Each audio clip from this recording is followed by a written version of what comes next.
Hello, my name is Dennis McNamara, and we're here to talk about the new Billy Joel album, Songs in the Attic. Why a live album? Well, we've gotten requests over the years. When are you going to put out something live? When are you going to put out a concert recording album? And the reason I've avoided it for a long time is because most people put out live albums. A, it seemed like they put it out as a time killer in between writing new stuff, and or else they put out an album that is just a straight-ahead show that they do from beginning to end. Supertramp's done that. I think Fleetwood Mac. Good evening, ladies and gentlemen. Please welcome the Rolling Stone, and then from beginning to end, it's the show. And for me, I've had a problem seeing us put out an album like that because you miss the lights. People are going to be playing the record on God knows what kind of system. Could be some kind of really junky little 8-track thing, or who knows what it's going to be played on. And this may be recorded on a cassette, 8-track cassette. I wanted to stay away from what I call a stock live album. But we did decide to record a lot of the shows last year. We did a fairly extensive tour of the States, end of spring and halfway through the summer of 1980. And we decided to record about 15 shows in clubs and in coliseums and to just get everything. And then from there we decided what we were going to do. And after listening to this stuff for a couple of months, the stuff that jumped out more than anything was the older stuff before The Stranger. The songs I refer to as the songs in the attic that have kind of been there and people have liked them, but they may not be sure who did it, or they may have liked it on a record, but not sure what album it's from. And again, a lot of people aren't familiar with stuff before The Stranger. They may think Captain Jack is a different guy than the guy who did Just the Way You Are. And like I said, I have these liner notes on the record, and I go on to talk about how we've always gotten a really good response live, even before the records did anything for us. And what was the reason for this? Well, I guess these songs, something was missing between the performance of the song and the record itself. And we never really gave them a good shot at being recorded live. We would always do 15 to 20 takes. I was using studio musicians. I wasn't working with Phil Ramone. Maybe my voice was different. But we listened to the old stuff and we said, wow, this really sounds good. Do we sound like this live? And Brian Ruggles was telling us, he was our sound engineer. He was saying, yeah, this is what your voice sounds like. This is what the band sounds like. And little by little, slowly but surely, we came around to the idea of how about if we pick what we think are the better things of the older stuff that would represent the older things before the Stranger album and make an album out of that. Instead of putting out a double live, retailing 1598 and rehashing Just the Way You Are and My Life and Still Rock and Roll like a greatest hits thing, which a lot of people do, and maybe that would sell a record, I suppose. But our intention here is to show examples of the older stuff the way we always wanted it to sound. So it turned into kind of a neat project that way. And Piano Man isn't even on this record, because when we listen to the Piano Man tape, it sounds pretty close to the record on the album.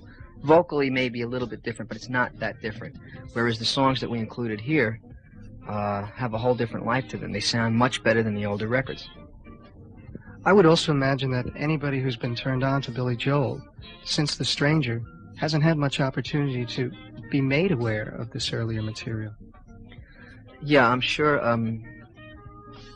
there's been different play for different cuts on FM radio in particular around the country, but it's like in Philadelphia, it might have been Captain Jack.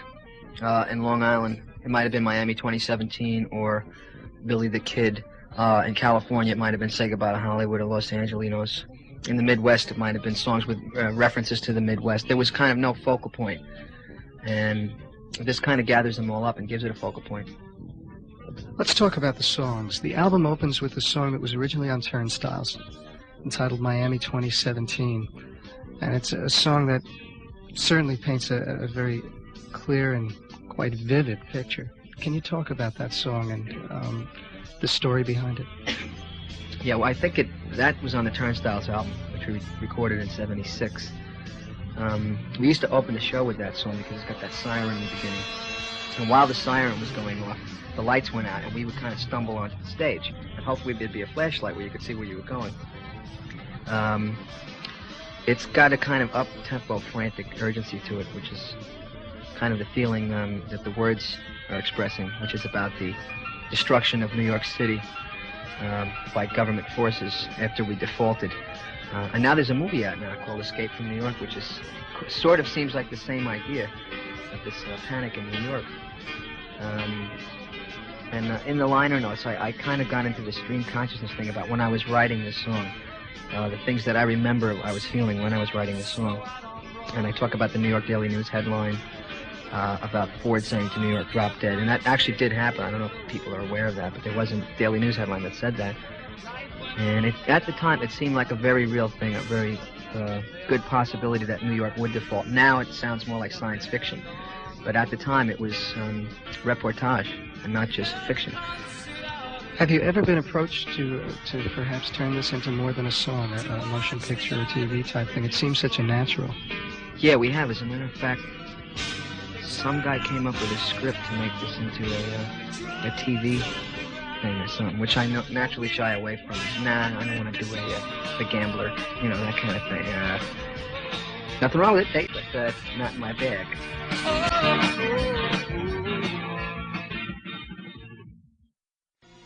Miami 2017 was recorded quite appropriately at Madison Square Garden in New York. There must be a special feeling to performing that song in that particular hall because of what it's about. Yeah, we had hoped to be able to get it at the Garden. We did 5 nights at the Garden and recorded 3 of them. And it's really like pulling teeth to get to record anything there because it's very expensive. But the feeling from the audience when you mentioned the Yankees and the Bronx and Queens, there's a great response, and that kind of charges you up, and the song has an inspired performance quality to it. And almost every song on the album has kind of an appropriate place that it was recorded. And it happened to work out that way. This isn't just baloney. We didn't just write this down on the album. It was recorded in those places, hopefully to get the audience response in it. Well, even though people might expect, there's on a lot of live albums, I hear this audience cheering like for 5 minutes, and when I'm listening to the radio or something, I'm like, okay, I got the point. The audience liked the song. Get on to the next one. We cut the applause factor down as far as we could. We just kind of, okay, that's the way it went over, and then we just dropped out of it real quick. We didn't want to belabor the point. The second song on side 1, again, was originally on Turnstiles, entitled Summer Highland Falls, which is actually a location in upstate New York. That was where this song was written, wasn't it? Part of it was written in Highland, which is a town. I moved back to Highland Falls in, I think it was the beginning of the summertime in '75. I had just left Hollywood. Say goodbye to Hollywood, which we'll get to. And we had done a tour where I crossed over the Newburgh Bridge up on the Hudson River, which is near the area Highland Falls was. And I told Elizabeth, I said, I really would like to live in that area when we go back to New York. And she found a house there. Now, Highland Falls, for those of you who don't know, was the place the hostages drove through when they came back from Germany and they went up to West Point. The town next to West Point is Highland Falls. Real little town. On the north part of it, there is the West Point Military Reservation. To the south of it is the Bear Mountain Park. To the east of it is the Hudson River, and to the west there's nothing. So, it's a little town. And I wrote a lot of the music there, but the lyrics came from being in New York City for a while and thinking back on it. Because I kept going into the city, both me and Liz kept going back into the city more and more and more. And we just decided, we might as well move in here, this is crazy. And then I'm remembering the kind of small town insanity that goes on in a place like that. The lyrics came when I was in New York. Taking it aside from the geographic side, there's a very philosophical side to that song, don't you feel? I suppose so. Hey, I'm a philosopher. I guess it's sort of realizing that when you're in a relationship and it isn't perfect, like the honeymoon is over kind of thing. Wow, I guess you can be as much trouble for me as other things in life can, which everybody goes through or has a relationship. There's that first sense of horror. That, my God, is it a failure? You know, I mean, what happened to that great thing we had? You have to adjust. You have to make it changes if you're going to keep a relationship together, and you have to work at it. But that was the first, probably, realization that I had that, well, wait a minute, this isn't, the, you know, and they lived happily ever after thing. I guess, you know, we are forced to recognize our inhumanity. Wow, you can be a real pain too, can't you? You know. But I don't know how philosophical that is. That's just sort of, that's just me, you know. What about recording this song live? Was it a difficult tune to do? No, this kind of lent itself very well to being recorded live. It's a very simple song with complicated notes. But we always liked doing this song. We used to do it like, it used to be one of the hardest songs. One of the hardest songs to put into a set is the second song of the night. I don't know how many times people have gone to a show, and the first song is always like somebody's big hit or some favorite that they're going to just kill the audience with, and then the second song, you know, like, where do you go from there? You know, if you don't have a string of hits, you've got to come up with that second song, and it can really be a letdown. This song always seemed to sit in very nicely as a second song, which I think is the hardest song to get in a set. And we always liked doing it. It's Liberty, the DeVito, the drummer, really likes playing this song because it's kind of clever in its construction.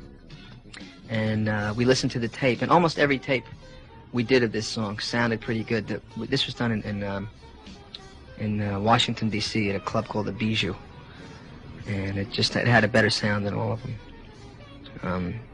Not necessarily technically better. You know, there's some clams in every song on this album. Every one of us wanted to change something. Oh no, can't we change that? Can't we take that note out and redo it again? It's like, no, that's the way it was done live, so leave it alone with the scars and the acne and everything. But this just seemed to be the best performance.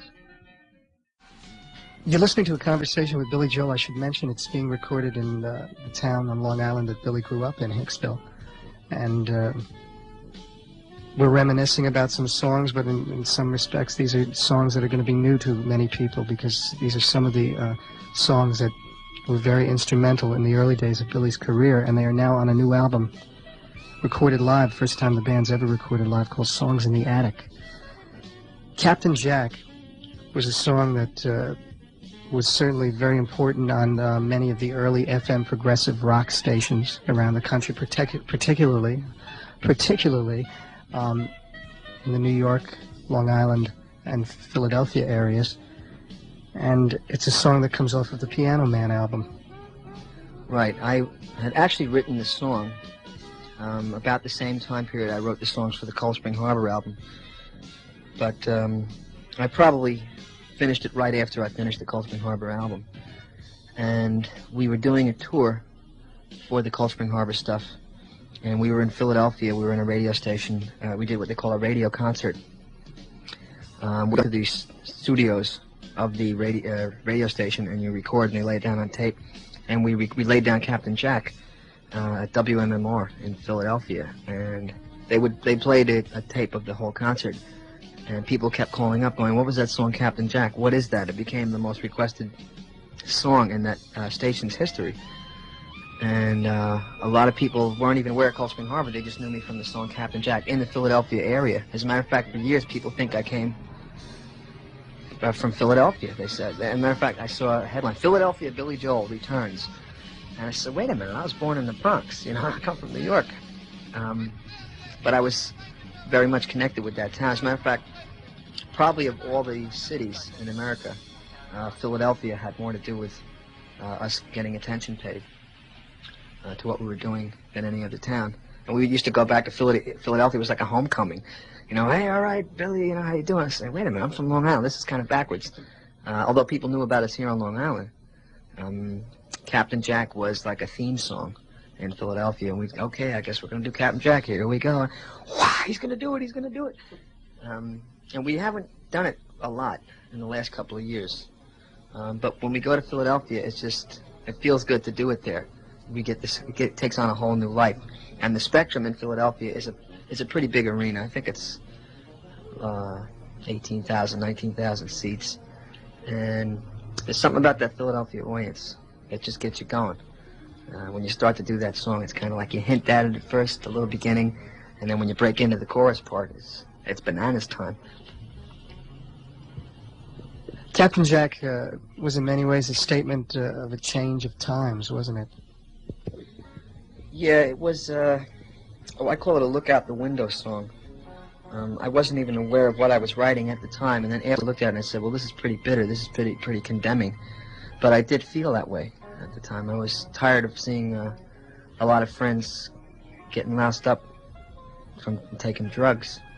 And I didn't mean for it to be, the anthem of the anti-drug movement. I just meant for it to be kind of a smack in the face for people who were my own age, maybe even myself, who were not facing reality and not dealing with things as they were, kind of having to use some kind of crutch to get away from it. And I don't like to be preachy. Sometimes I heard them going, who are you yelling at? Who are you to tell people what to do and not to do? But musically, it's very powerful, and the lyrics are kind of very stinging. And that was, I think, a song that presented another side, as opposed to Piano Man. Well, Piano Man was sort of bitter. I'm trying to think. Maybe the softer things that people knew me for. Captain Jack was a darker side, a heavier side. Side 2 opens with a song that I think has been a favorite, certainly of Billy Joel fans for a long, long time, originally on the Turnstiles album. And ironically, it was to be later recorded by Ronnie Spector and Southside Johnny and the Jukes backing her up. And I say ironically because it was obvious that you were basing certainly the drum sound on the old Phil Spector drum sound. How's that song work live? That song always worked pretty well live. We used to do it as an encore song. We still do it from time to time. That's the big smash bash, right, Phil Spector drum sound with the echo and the... I was thinking of the Ronettes when I wrote the song, and Ronnie Spector was the lead singer of the Ronettes. And her husband at the time, Phil Spector, was the producer, and he had that wall of sound thing. And in writing a song about saying goodbye to Hollywood, I wanted to write it like a party song, which is what I had in Hollywood, one big party. And the recording that we ended up with came from Milwaukee, I think, the Milwaukee Arena. It's kind of an old arena, and this is one of those places that's close to the boom boom rooms I was talking about before. It does have a fairly good amount of echo and what we call wash in it, but it was perfect for that song. And again, Milwaukee was one of those towns where we had kind of what they call a cult following. Although I hate to use the word cult because it sounds like people wearing robes with horns and lighting incense and killing babies or something.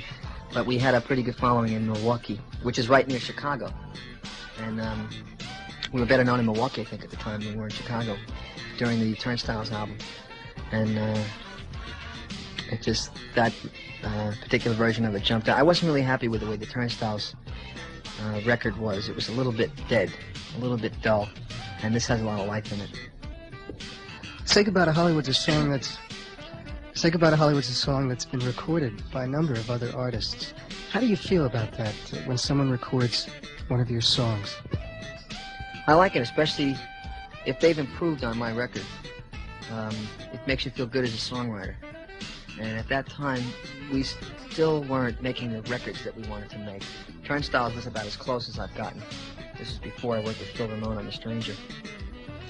And when I heard the Ronnie Spector record, I went, hey, that's really good. They kind of took it and turned it around in little places and cut it down and edited it, and they did a really neat song. And I think that was the time period when some people started going, who is this guy? I think a lot of people thought it was a Bruce Springsteen song. And then they found out it was this guy, Billy Joel. Wait a minute, is he the guy who did Piano Man? A lot of confusion going on. I mean, this may add to the confusion, I don't know. But then again, I write songs which are all over the place. But it was always fun to do this song. And we probably still will from time to time in the future. Are you aware when somebody records your works?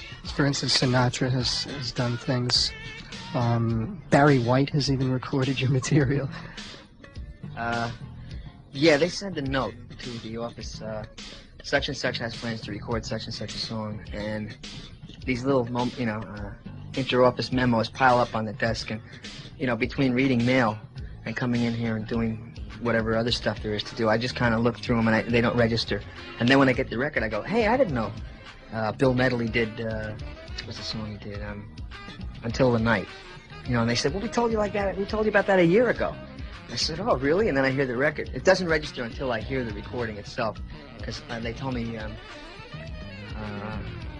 I think they told me Ronnie Spector was going to do "Say Goodbye to Hollywood," and I went, wow, that's a paradox, because I was thinking about her, but I forgot about it until I heard the record, and it took me by surprise. Is it as easy for you to write songs now, having come through the various roads of fame and fortune, and you've been doing this for a long time? Does writing become an easier chore or a harder chore at this point? No, writing is always going to be hard for me. You just want to write the greatest thing that you can write, and you know what you're capable of. And on the other, you don't want to do what you've done before. You don't want to do what other people have done. And the more you've written, the kind of less options you have left open.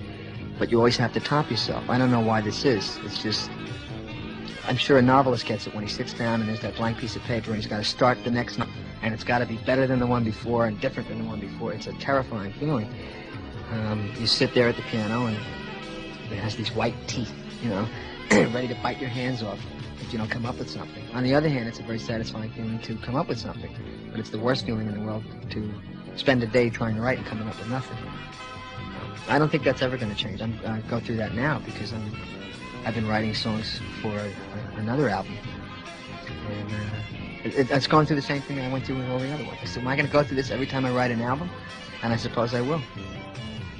One of the most popular songs over the years, in concert particularly, is a song I think many people have always thought was autobiographical. And some have probably thought somewhat historical, and yet really isn't either. And that is the Ballad of Billy the Kid. Right, that's on the liner notes. I sort of wrote out what I was thinking of. It's pure East Coast suburban romanticism as regards the West. I mean, you grew up in New York. Well, there was no country music when we were growing up. There was no country and Western music. Your idea of the Wild Wild West was what you got in movies and from watching Roy Rogers and The Lone Ranger. And so historically, I mean, I didn't know what I was talking about. It was the sound of the words, like Wheeling, West Virginia sounds like really has a great sound if you're living in the middle of Long Island. Wheeling, West Virginia, wow, you know, it's just got this sound to it. And Oklahoma and Utah and all these places, they might as well be Japan. I mean, they just sound so exotic. And the Ballad of Billy the Kid was actually an imaginary movie that I decided, well, the movie hasn't been written and nobody's offering me to do it, so I'll just make up my own movie and write my own soundtrack to it. And Billy the Kid isn't about me. A lot of people say, well, legend in his time, boy, isn't he hot? Doesn't he think he's hot stuff? It's actually about a guy who's a bartender. For the guy who rode from Oyster Bay, Long Island with a six-pack in his hand. This is a guy, still to this day, he's never without a six-pack. Whenever you see him, hey, you want a beer? And his name happens to be Billy. But it's not like a nonsense song where I set out to do nonsense. It ended up just being a nonsense song in terms of what it's supposed to mean. It's not supposed to mean anything. It's supposed to sound like something. That was the whole point of it. And that worked live for a while, too. That was what we used to call a showstopper. But it had its lifespan. We stopped doing it for a while. Then we started doing it again a little bit in 1980. And we got a really good response. As if, wow, what's that? That must be a new thing. And it's not. It's goes back to the Piano Man album. I've always thought that song is a good example of you showing off some of those classical roots that were there in your early training. Might have been, unconsciously done like that, as if I was Elmer Bernstein. Elmer Bernstein wrote the Magnificent Seven film score, which most people know as the Marlboro theme. And I think I made a reference to him in the liner notes too. I talked about the Newman brothers, Alfred Newman and Lionel Newman, who maybe a lot of people don't notice it, but when they see these old Western movies, the soundtrack is usually done by Newman and Alfred Newman, and they write these kind of Western-sounding things. And matter of fact, they happen to be the uncles of Randy Newman. A lot of people don't know that, but it's a very musical family. And the other guy I referred to in the liner notes is a guy named Aaron Copland, who wrote a whole piece called Rodeo, where he has all these great Western-sounding themes, and I'm sure it's been used in different movies. And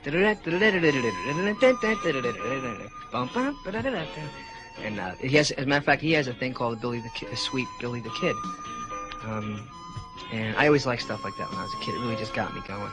To this day, stuff like that really gets me. You're listening to a conversation with Billy Joel.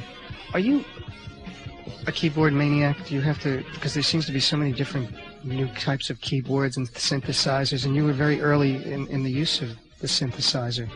Is it hard to keep track of all this new stuff that's coming down? Yeah, it is. It seems like every day there's a new kind of synthesizer coming out. I started using a Moog, I think, back in the early 70s, and I realized pretty quickly that I wasn't going to be able to keep up with all this stuff. It's either going to be I'm going to play the piano and maybe use a synthesizer once in a while, or I'm going to have to concentrate on all these new synthesizers coming out, because it's a whole technology.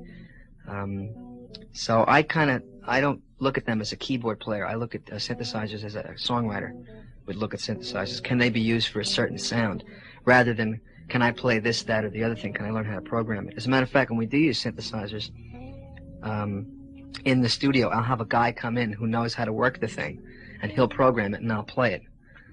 Because I just can't keep up with it. It's insane. The Religion 5 coming out by Sony, you know, I mean, who can keep track of these things? And every time I go to a concert, I always go, what is that thing? You know, by Korg and Krumar. And I'm not plugging these people. I'm just, you see these things, and man, my God, who can keep track? We've been talking about the new Billy Joel album, Songs in the Attic. And the album closes out with another song from Turnstiles, and a song that probably where it's placed on this album is such an appropriate close to this time period of your life and also of your music. And that song is I've Loved These Days. Yeah, that was done in Chicago at the Horizon, which, again, was a room that had a lot of ambience to it. And that's a song, a melody I refer to as a French melody. It just has kind of a lazy chaise lounge flow to it, and that was a song that kept jumping out at us on that particular listening session, and it sort of summed up all these songs I've loved these days. It was the end of an era, because after that we did the Stranger album, and we weren't playing to such small audiences or doing the things we were doing. We moved on to a different time period, and this just seemed to poetically sum it all up.